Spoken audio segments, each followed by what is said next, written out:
సంక్రాంతికి వస్తున్నాం సినిమాతో బిగ్గెస్ట్ హిట్ అందుకున్న ఐశ్వర్య రాజేష్ ఈ బ్యూటీ గురించి ప్రత్యేకంగా పరిచయం చేయాల్సిన అవసరం లేదు. ఇప్పటికే ఎన్నో సినిమాలు నటించినప్పటికీ ఈ బ్యూటీకి పెద్దగా గుర్తింపు రాలేదని చెప్పవచ్చు.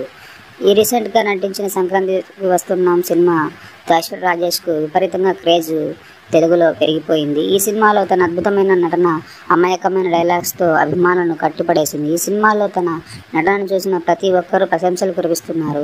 ఈ సంక్రాంతికి వస్తున్న సినిమా అనంతరం ఐశ్వర్య రాజేష్కు వరుసగా సినిమాల అవకాశాలు టాలీవుడ్లో ఎక్కువగా వస్తున్నాయి. ఈ సినిమాలో వెంకటేష్కు భార్య పాత్రలో ఐశ్వర్య రాజేష్ అద్భుతంగా నటించింది.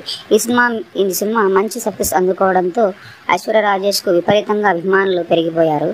తాజాగా ఈ బ్యూటీ సంక్రాంతికి వస్తున్న సినిమా సక్సెస్ అవడంతో వరుసగా ఇంటర్వ్యూలు ఇస్తూ ఉంది.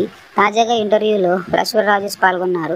అందులో భాగంగా మాట్లాడుతూ చిన్ననాటి నుంచి జూనియర్ ఎన్టీఆర్ అంటే తనకు చాలా అభిమానం అని చెప్పింది. అతనిని స్టూడెంట్ నెంబర్ 1 సినిమా నుంచి చూస్తున్నానని అన్నారు. ఎన్టీఆర్ డ్యాన్స్ అంటే చాలా ఇష్టం అని ఐశ్వర్య రాజేష్ అన్నారు. ఎన్టీఆర్తో కలిసి నటించే అవకాశం వస్తే అసలు వదులుకోనని చెప్పారు. Tarak dialogue delivery, acting, dance అంటే తనకు చాలా విపరీతమైన ఇష్టమని ఐశ్వర్య రాజేష్ పేర్కొన్నారు. ముఖ్యంగా ఎమోషనల్ సీన్స్లో ఎన్టీఆర్ నటించే తీరు తనకు చాలా బాగా నచ్చిందని ఐశ్వర్య రాజేష్ అన్నారు. అతనితో కలిసి నటించే అవకాశం వస్తే ఎన్నో రోజుల నుంచి ఎదురు చూస్తున్నానని ఆమె కోరుకుంటున్నానని, తనతో ఎన్టీఆర్తో నటించే అవకాశం తనకు రావాలని కోరుకుంటున్నానని ఐశ్వర్య రాజేష్ పేర్కొన్నారు.